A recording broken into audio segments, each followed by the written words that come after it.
Bismillahirrahmanirrahim. Alhamdulillahi rabbil alamin. Wassalatu wassalamu ala Rasulillah wa ala alihi wa ashabihi ajmain. Amma ba'du ayyuhan nas, ittaqullaha mastata'tum wasma'u wa ati'u la'allakum turhamun. Para muslimin rahimakumullah.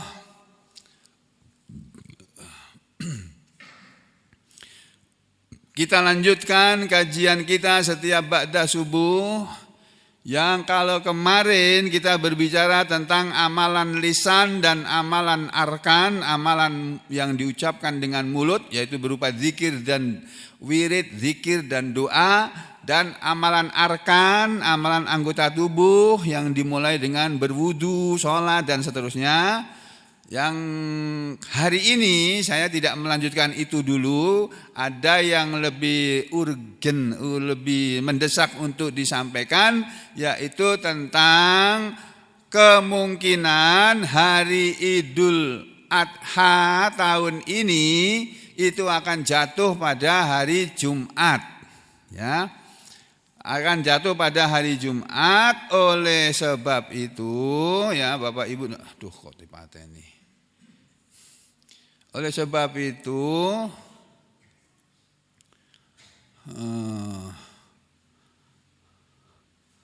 ada yang perlu disampaikan mengenai bagaimana pelaksanaannya kalau Idul Adha atau Idul Fitri jatuh di hari Jumat.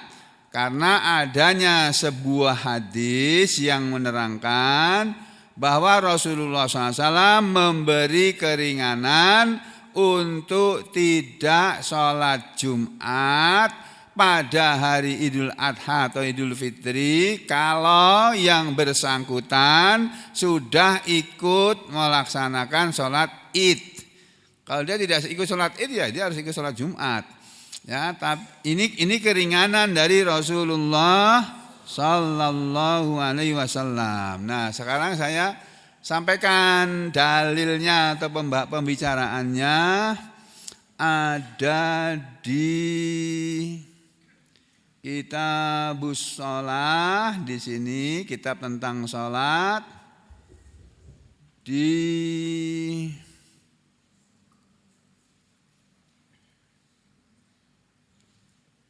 nah ini dia ya.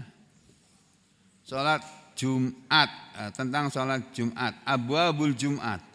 Abwabul Jum'ah, bab tentang salat Jumat. Ini ada banyak pelajaran tentang ini ya. Di sini ada terdiri dari macam-macam ini ya. Bab tahlid fi tarkiha, bab ancaman keras bagi yang meninggalkan salat Jumat. Kemudian bab orang yang wajib sholat Jumat dan orang yang tidak wajib. Yang ketiga ini, yang mengikuti sholat Jumat diusahakan mencapai 40 orang ya. Kemudian yang keempat bab membersihkan diri, mandi dan berhias, berpakai wewangian bagi laki-laki untuk mendatangi sholat Jumat. Yang kelima bab keutamaan sholat Jumat. Yang keenam bab seseorang yang sudah datang lebih dulu di tempat sholat Jumat, maka dia lebih berhak untuk duduk di situ. Ya, misalnya ada orang nih duduk di depan sini. Di sini datang awal, dia duduk di belakang sini, tapi tidak di belakang imam ya. Di belakang imam ini orang-orang yang sebaiknya yang bisa mengingatkan bacaan imam kalau imamnya salah. Yang baik sudah seperti itu. Yang tidak bisa membetulkan bacaan imam sebaiknya agak ke kanan atau agak ke kiri, jangan persis di belakang imam. Ya. Lah apa namanya? Kalau ada orang sudah datang di depan sini, di sana apa di sini? Di sini misalnya ya, dekat dengan posisi imam. Dia sudah duduk di situ lama, tiba-tiba datang Pak Presiden, Pak Wapres sekarang ini datang. Duduk di situ, orang yang sudah duduk disuruh pergi. Itu enggak boleh. Walaupun yang nyuruh presiden atau wakil presiden tidak boleh. Orang sudah duduk lebih dulu ya dia lebih berhak duduk di situ. Ini ada hadisnya dari Rasulullah SAW. Kemudian bab bab berpindah tempat sebelum keluar meninggalkan masjid tempat sholat Jumat. Dan seterusnya ini ada banyak babnya yang ingin saya sampaikan yang berhubungan dengan ini. Ini yang ingin saya sampaikan pada pagi hari ini. Dari bab kitab tentang Jum'ah, kitab tentang sholat Jum'ah, ada hadis-hadis Nabi, yaitu yang terdapat di dalam babu maja'a, bab apa yang telah datang, keterangan yang telah datang, fijtima'il idi wal jum'ati, pada berkumpulnya sholat id dan sholat Jumat. Jadi hari Idul Adha yang akan datang itu insya Allah akan terjadi pada hari Jumat. Nah terus bagaimana? Kita lihat hadisnya. Hadis nomor 1642 dari kitab Mukhtasar Nailul Autor ya, Nailul Autor. 1642. An Zaid bin Arqam. Hadis ini berasal dari sahabat Nabi yang bernama Zaid bin Arqam. Ya, wa sa'alahu Muawiyah, dan telah bertanya kepada Zaid bin Arqam sahabat Nabi yang bernama Muawiyah. Muawiyah itu sahabat Nabi, Zaid bin Arqam juga sahabat Nabi. Betul ya? Yaitu an Zaid bin Arqam, dari sahabat Zaid bin Arqam, wa sa'alahu Muawiyah, dan telah bertanya kepada dia Muawiyah. Sahabat Muawiyah bertanya kepada Zaid bin Arqam. Pertanyaannya begini, hal sahita, apakah engkau pernah menyaksikan wahai Zaid, ma'a Rasulillah, bersama Rasulullah sallallahu alaihi wasallam, idaini ijtama'a, dua hari raya yang keduanya itu berkumpul. Maksudnya pernahkah kamu di masa Rasulullah SAW menyaksikan dua hari raya jadi satu? Maksudnya hari Jumat dan hari Idul Adha atau Idul Fitri. Pernah enggak kamu menyaksikan itu? Qala, Zaid bin Arqam menjawab, "Naam, oh iya pernah." Terus bagaimana kata Muawiyah? Sholal ida, beliau sholat id awalan nahar, di permulaan siang, maksudnya di pagi hari. Tsumma, kemudian setelah beliau sholat id, rakhasa, beliau memberi keringanan, memberi rukhsah fil jum'ati, tentang sholat Jumat. Yaitu faqala, maka beliau setelah sholat id berkata begini, kata Zaid bin Arqam, man sya'a, kata Rasulullah, barang siapa yang mau, barang siapa yang menghendaki ayyu jammi'a, untuk mendirikan sholat Jumat, untuk sholat Jumat, fal yujammi, maka silahkan dia tetap sholat Jumat, tetap melakukan sholat Jumat. Hadis ini rawahu, yang meriwayatkannya adalah Ahmadu, Imam Ahmad, wa Abu Dawud, dan Imam Abu Dawud, wa Ibnu Majah, dan Imam Ibnu Majah. Di Bukhari tadi barusan saya cari nggak ada hadis ini ya. Kemudian yang berikutnya, yang kedua, tadi 1642, yang kedua hadis nomor 1643. Wa Nabi Hurairah, dan dari sahabat Abu Hurairah radhiyallahu an. Sahabat Abu Hurairah meriwayatkan an Rasulillahi, dari Rasulullah sallallahu alaihi wasallam, annahu, bahwasanya Rasulullah SAW qala, telah bersabda. Beliau pernah bersabda begini, kata Abu Hurairah, qadij tama'a, sungguh telah berkumpul ya, qad, sungguh, ijtama'a, telah berkumpul, fi yaumikum hada, pada hari kalian ini, idani, dua hari raya. Dua hari raya itu maksudnya hari ini hari Jumat, tapi juga hari Idul Fitri atau hari Idul Adha. Hari Jumat itu Bapak Ibu Saudara sekalian, itu oleh Nabi disebut sebagai hari raya juga. Jadi orang Islam itu punya 3 hari raya. 1 Idul Fitri, 2 Idul Adha, 3 hari Jumat. Hari Jumat itu hari raya. Ya, itu menurut Rasulullah SAW. Hari ini telah berkumpul 2 hari raya pada kalian. Faman sya'a, maka siapa yang mau, ajza'ahu, salat idnya dia, salat hari rayanya dia, mencukupi minal jum'ati, dari salat Jumat. Maksudnya siapa yang mau tidak sholat Jumat, menurut hadis ini ya, boleh dia tidak ikut sholat Jumat, sholat idnya sudah mencukupi dia. Tapi tunggu dulu loh, ini baru satu hadis. Dan hadis ini diperselisihkan oleh para ulama. Wa inna, dan sesungguhnya kami, kata Rasulullah, mujammi'un, kami, yakni Nabi dan pengurus Masjid Nabawi pada waktu itu, karena pimpinan Masjid Nabawi kan Nabi Muhammad SAW, pengurusnya ya semua para sahabat, ashabus sufah dan lain-lain. Ya, sedangkan kami, yakni Nabi dan para sahabatnya, mujammi'un, kami tetap menyelenggarakan sholat Jumat. Hadis ini rawahu Abu Dawud, yang meriwayatkannya Imam Abu Dawud wa Ibnu Majah dan Imam Ibnu Majah. Ini hadis yang kedua. Yang ketiga, hadis nomor 1644. Wan Wahbi bin Kaisan, dan dari perawi yang bernama Wahab bin Kaisan, qala, dia berkata, ijtama'a, dari sahabat Nabi ini ya, ijtama'a idani, bukan sahabat Nabi. Ijtama'a idani, telah berkumpul 2 hari raya, ala ahdi bin Zubair, pada masa kepemimpinan gubernur Abdullah bin Zubair, ya, di Madinah atau di Mekah ini ya. Lupa sejarahnya ya. Fa'akhkharul khuruja, maka siapa namanya? Ibnu Zubair ini mengundurkan keluar untuk sholat, hatta ta'alan nahar, sampai telah tinggi siang hari. Tsumma kharaja, kemudian dia keluar dari rumah ya, mengimami sholat, fa khotoba, lalu dia khutbah. Ya, sholat id ini, lalu kemudian khutbah. Tsumma, kemudian nazala, dia turun dari mimbar. Fa shalla, lalu dia sholat. Walam yusolli, dan Abdullah bin Zubair tidak sholat linnas, mengimami makmum, mengimami orang banyak, yaumal jum'ati, pada hari Jumat. Jadi seorang gubernur ini tadi, Abdullah bin Zubair ini, dia mengimami sholat id, tapi dia tidak mengimami sholat Jumat. Fadzakartu, maka aku yang menyaksikan perbuatan gubernur ini tadi, Pak, yang namanya Wahab bin Kaisan, berkata, fadzakartu, maka aku menceritakan dzalika, keadaan itu, kejadian itu, li Ibni Abbas, kepada Ibnu Abbas, karena dianggap Ibnu Abbas itu lebih alim, lebih pintar daripada Abdullah bin Zubair. Orang lalu tanya sama Ibnu Abbas, Ibnu Abbas, gimana itu gubernur kita itu?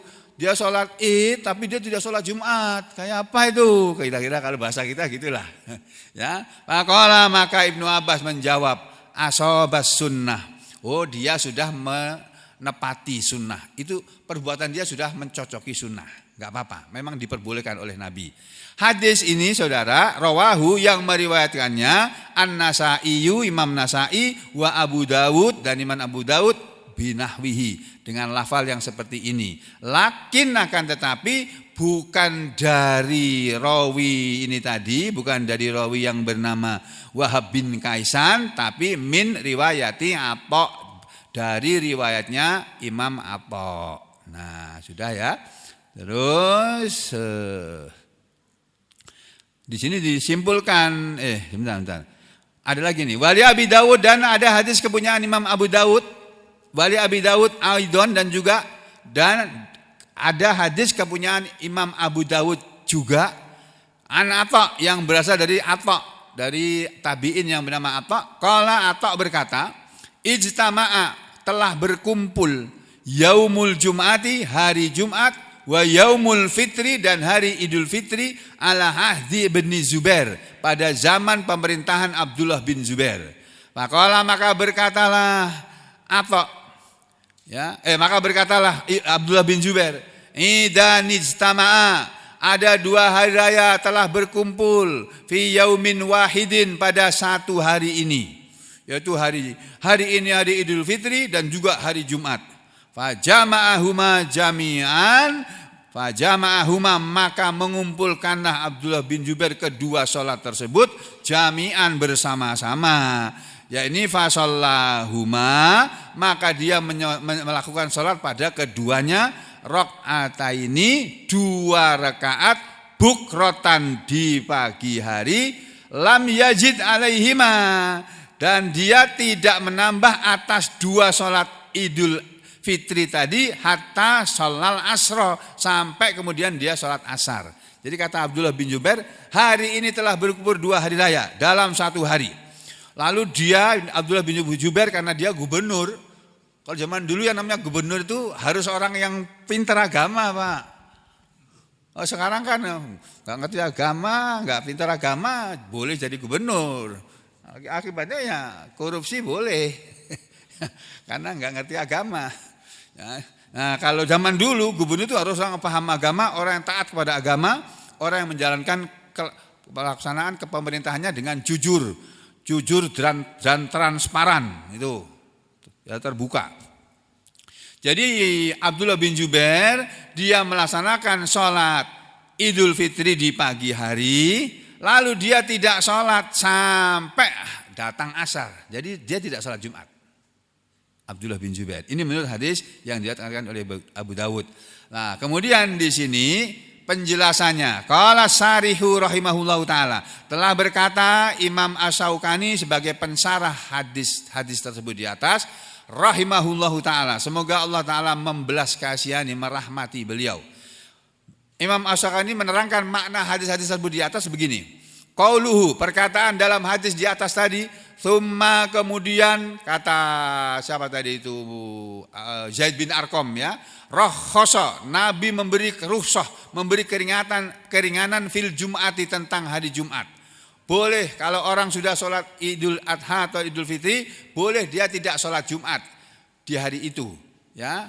Kata Nabi memberi keringanan. Lah kata-kata ini ila akhiri, sampai akhir dari kata-kata ini tadi, fihi, di dalamnya, dalam perkataan Nabi ini dipahami anna, bahwasanya sholatal jumu'ati, sholat Jumat, fi yaumil idi, pada hari Id atau Idul Fitri atau Idul Adha, ya juzu, boleh, tarkuha, meninggalkannya.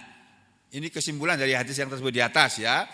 Wa dzahirul hadis ini, dan makna secara lahiriah, secara zahir dari 2 hadis tersebut di atas, itu adamul farqi baina man shallal ida wa man lam yusolli.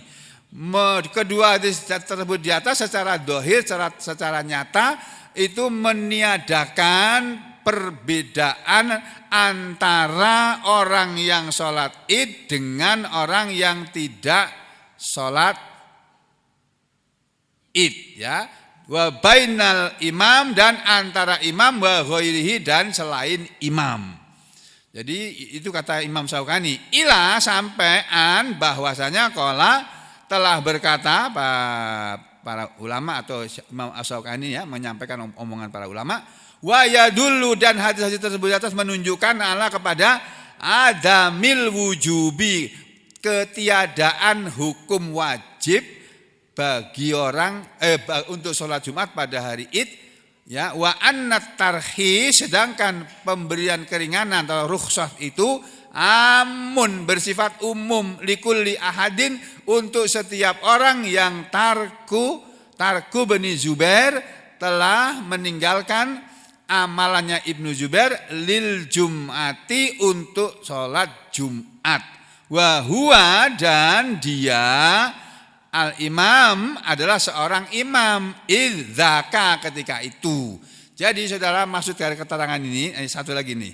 Wa qauluhu, sedangkan perkataan wa qaulu Ibnu Abbas, sedangkan perkataan Ibnu Abbas yang di atas tadi, yang Ibnu Abbas mengatakan ketika ada orang datang kepada Ibnu Abbas bertanya, wahai Ibnu Abbas, itu gubernur kita Abdullah bin Jubair itu sholat Idul Fitri atau Idul Fitri, tapi sholat Jumatnya dia nggak ngerjakan, gimana itu?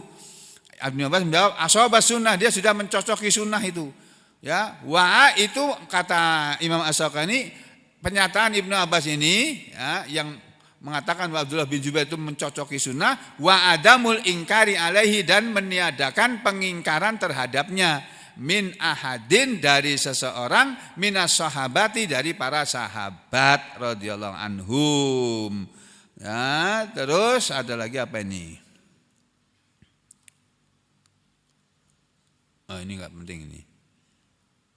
Ya, Ini enggak perlu kita baca. Jadi saudara, dari hadis-hadis yang ada tentang sholat Jumat yang terjadi pada hari Id, baik Idul Fitri atau Idul Adha, ya ini hadis-hadis ini tadi. Lainnya enggak ada. Di Bukhari enggak ada. Saya tadi sudah baca, baik di Kitabul Jum'ah mau Kitabul Idain enggak ada. Ya, jadi enggak ada. Terus bagaimana? Nah, sekarang yang berkompeten ngomong adalah ahli fikih. Saya bacakan saja nih. Daripada saya baca Arabnya, saya baca bahasa Indonesianya aja ya. Arabnya panjang lebar. Sekarang saya bacakan saja. Ini kok silau ya. Saya bacakan keterangan dari para ulama ahli fikih. Ya, ahli fikih, ulama fikih. Karena dalam Islam itu ada dua ulama besar, dua golongan ulama besar, golongan ulama ahlul hadis dan golongan ulama ahlul fikih. Kita di Indonesia ini kebanyakan mayoritas bermadhab Syafi'i, mengikuti madhab Syafi'i. Sebagian kecil mengikuti madhab Hambali. Ya. Nah, keterangan dari para ulama ahli fikih seperti ini. Gugurkah kewajiban sholat Jumat pada hari raya atau pada lebaran? Penulis buku ini menyimpulkan dari semua kitab fikih yang ada. Beliau mengatakan begini, ada kebingungan di tengah umat Islam terkait dengan kasus hari Jumat yang jatuh berbarengan dengan salah satu dari dua hari raya, yaitu Idul Fitri atau Idul Adha. Apakah sholat Jumat gugur hukumnya dan boleh tidak dikerjakan ataukah tetap wajib dikerjakan? Ya, itu kebingungan yang ada pada masyarakat. Penyebab kebingungan ini karena adanya adanya hadis maksudnya, yang menyebutkan bahwa Rasulullah SAW membolehkan sebagian sahabat untuk tidak melaksanakan sholat Jumat ketika harinya tepat jatuh di hari raya. Hadisnya tadi sudah disampaikan. Nabi mengatakan, man sya'a, siapa yang mau tidak sholat Jumat silahkan.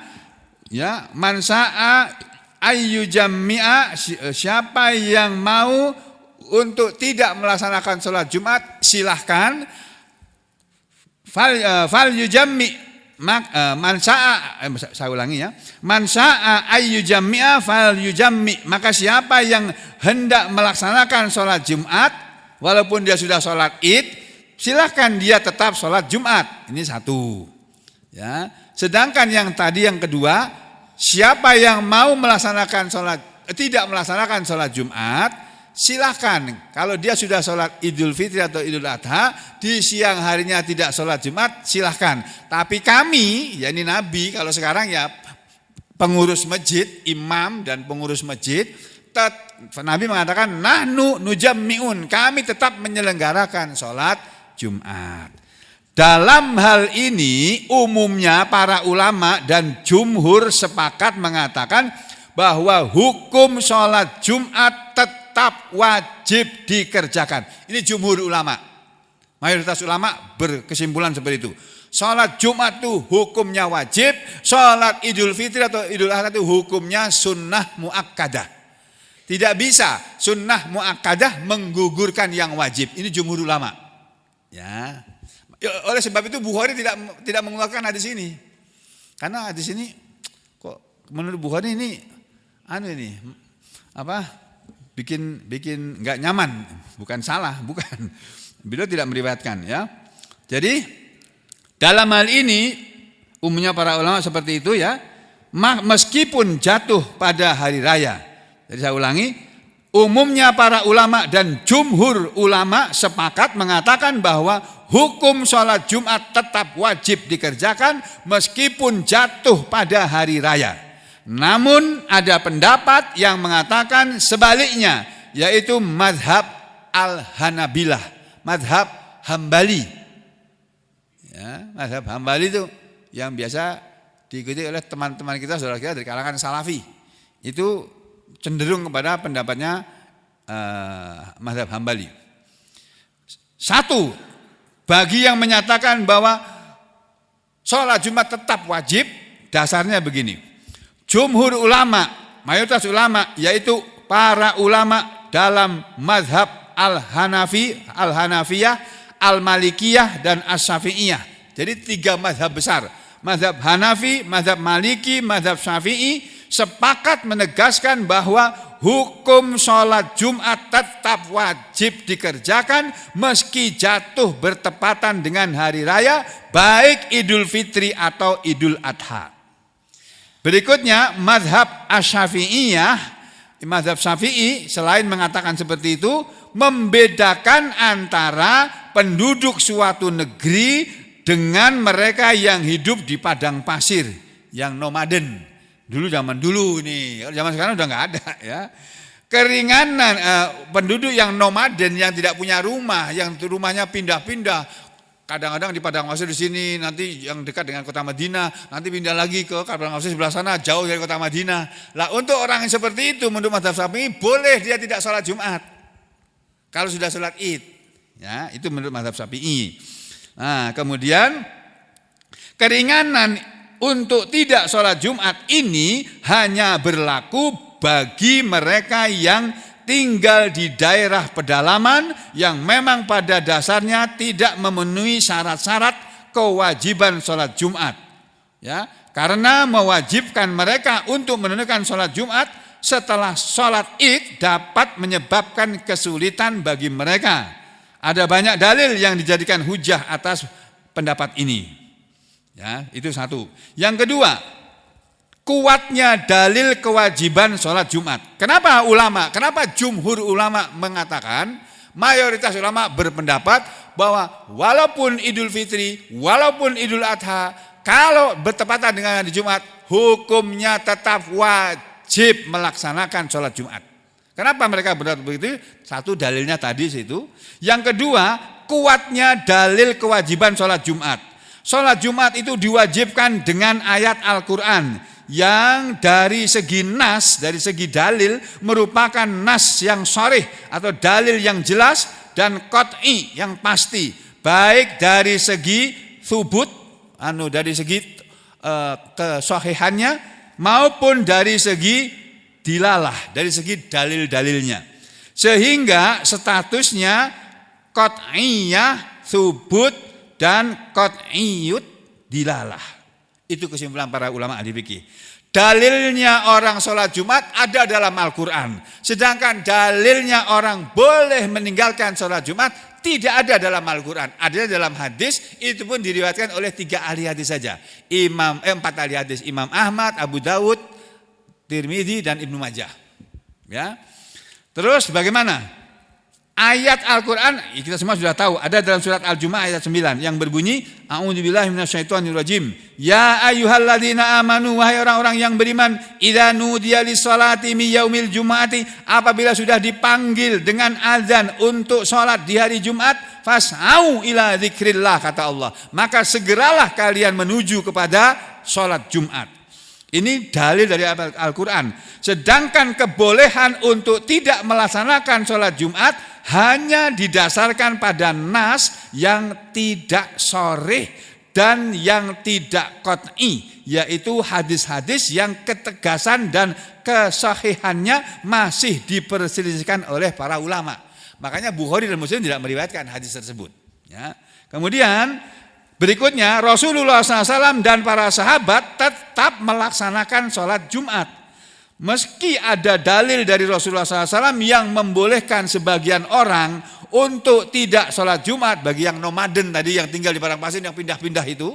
Nah, kalau sampai kan nggak pindah-pindah, rumahnya tetap di sini, yang sini tetap di situ, nggak pindah-pindah. Ya, jadi nggak berlaku itu buat saudara ya. Sebagian orang, ya, hadis yang memberikan sebagian orang untuk tidak sholat Jumat, namun dalam kenyataannya Rasulullah SAW sendiri dan umumnya para sahabat tetap menyelenggarakan sholat Jumat. Hal itu terbukti dari hadis berikut ini yang tadi sudah dibacakan. Qad jama'a fi yaumikum hadza idani. Telah berkumpul pada hari kalian ini idani 2 hari raya. Faman syaa, maka siapa yang mau, ajza'ahu minal jum'ah. Salat hari rayanya sudah mencukupi dia dari salat Jumat. Wa inna mujammi'un, sedangkan kami Nabi dan para sahabat yang ada di Masjid Nabawi tetap menyelenggarakan sholat Jumat. Artinya meskipun hari itu bertemu 2 hari raya, tidak berarti Masjid Nabawi meliburkan sholat Jumat. Ya, sholat Jumat tetap dilaksanakan oleh penduduk Madinah saat itu, terkecuali hanya beberapa orang saja yang dibolehkan untuk tidak ikut sholat Jumat karena uzur-uzur tertentu, karena alasan-alasan yang diperbolehkan. Di antara yaitu menurut Imam Syafi'i karena orang-orang pedalaman, orang-orang yang tinggal di padang pasir jauh dari kota Madinah, gitu ya. Nah, itu yang pertama, yang kedua, yang satu, kedua, ketiga. Yang keempat, yang tidak mewajibkan tetap menyarankan sholat Jumat. Jadi maksudnya begini, meskipun ada sebagian ulama yang berpendapat bahwa sholat Jumat hukumnya tidak wajib seperti mazhab Hambali. Mazhab Hambali berpendapat begitu. Sholat Jumat itu nggak wajib. Yang wajib itu sholat duhur. Ya. Meskipun sebagian ulama ada yang berpendapat bahwa sholat Jumat itu hukumnya tidak wajib seperti mazhab Al-Hanabilah, namun mereka tetap menganjurkan untuk tetap melaksanakan sholat Jumat demi keluar dari khilaf atau perselisihan pendapat dan demi kehati-hatian. Hal ini menunjukkan bahwa para ulama yang berpendapat tidak wajibnya sholat Jumat sekalipun juga tidak secara gegabah dalam berpendapat. Jadi ada ulama yang tidak mewajibkan sholat Jumat, tapi mereka enggak sembarangan, enggak semua orang terus seluruh masjid jamaah Masjidil Hidayah karena sudah sholat Idul Adha semuanya enggak sholat Jumat, enggak begitu maksudnya hadis ini gitu ya. Nah itu. Oleh karena itu jumhur ulama menyimpulkan bahwa sholat Id atau sholat hari raya tidak bisa menggantikan sholat Jumat. Itu kesimpulannya. Terus yang kedua, bagi yang berpendapat tidak wajib. Adapun pendapat yang mengatakan bahwa sholat Jumat tidak wajib seperti mazhab Hambali itu tadi, dalil yang mereka jadikan landasan tetap sama dengan dalil-dalil di atas, namun mereka mengambil kesimpulan bahwa keringanan untuk tidak melakukan sholat Jumat di hari raya itu menunjukkan bahwa sholat Jumat itu tidak wajib. Karena bisa diganti dengan sholat Id saja. Itu pendapat mereka begitu, Pak. Tapi ini pendapat ulama loh ya. Pendapat ulama itu boleh berbeda dan bisa berbeda.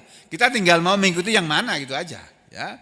Nah, yang perlu saya sampaikan hanya sampai di sini saja. Jadi Bapak-bapak, Ibu-ibu sekalian, setelah saya baca bukan hanya kitab ini, kitab Fiqhul Islam wa Adillatiha, ya, Fiqhul Islami wa Adillatiha, kalau nggak salah judul gitu ya. Fikih Islam dengan dalil-dalilnya sudah saya baca semua. Ini yang terakhir tulisan ahli fikih Indonesia ini sedang mengambil gelar doktor, namanya Ahmad Sarwat LCMA. Mungkin sekarang sudah doktor mungkin. Saya sering WA-WA-an sama beliau. Nah, saudara sekalian, kalau kita bagaimana? Tadi saya pagi-pagi saya nelpon Ustadz, guru saya. Ustadz, ini ada pertanyaan dari jamaah nih, bagaimana ini Ustadz? Kita kalau nggak salah yang akan datang ini yang akan datang ini hari raya aja hari Jumat ya Ustadz. Tapi sebelum dia jawab pertanyaan saya, beliau salam duluan. Assalamualaikum warahmatullahi wabarakatuh. Jadi aku mau mengucapkan salam, beliau duluin. Assalamualaikum warahmatullahi wabarakatuh. Gimana Dr. Sugeng? Keadaannya gimana? Sehat? Alhamdulillah sehat Ustadz. Jantungnya bagaimana? Alhamdulillah sudah dinyatakan oleh dokter jantung saya tidak apa-apa Ustaz. Bahkan seluruh dokter jantung yang saya temui, yang di Solo, yang di Klaten, yang di Harapan Kita Jakarta, mereka semua mengatakan jantung saya enggak apa-apa Ustaz. Bahkan semua obat jantung disuruh stop.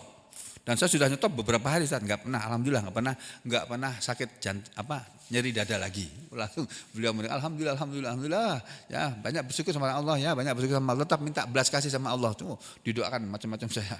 Apa itu? Nah, sekarang saya bertanya Ustaz, ada jamaah yang bertanya, bagaimana kalau nanti hari Jumat ini kita Idul Fitrinya, Idul Adhanya jatuh hari Jumat, kita menyelenggarakan salat Jumat atau boleh tidak menyelenggarakan sholat Jumat karena kita mengurus korban Ustaz? Jawaban beliau, sholat Jumat tetap diselenggarakan. menyembelih kurban juga tetap diselenggarakan. Tetapi dilaksanakan sesudah Jumat. Yes, gitu. Jadi sebelum sholat Jumat kita stop kegiatan menyembelih kurban semuanya supaya sholat Jumat. Habis sholat Jumat dilanjutkan menyembelih kurban lagi. Itu. Jadi nanti yang akan kita laksanakan seperti itu. Oleh karena itu kepada panitia Pak Hamli dan kawan-kawan, Pak Agan dan kawan-kawan, supaya mencari tukang jagal yang canggih-canggih dan mereka harus tetap di sini sampai pekerjaan kita selesai. Tidak boleh dibon seperti tahun lalu. Pernah beberapa tahun yang lalu dibon kan? Pernah? Tahu nggak? Dipinjem. Salah satu dari mereka diambil untuk menyembelihkan korban orang lain di tempat lain. Nggak pernah tahu? Nggak pernah tahu? Nggak ada yang tahu? Oh, nggak ada yang tahu ya. Karena orangnya minta izin sama saya. Nah, saya pikir karena sudah hampir selesai ya, silakan.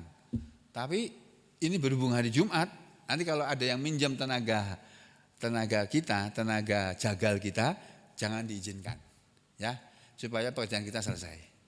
Ya nggak, hari ini sudah sampai berapa ekor? 11.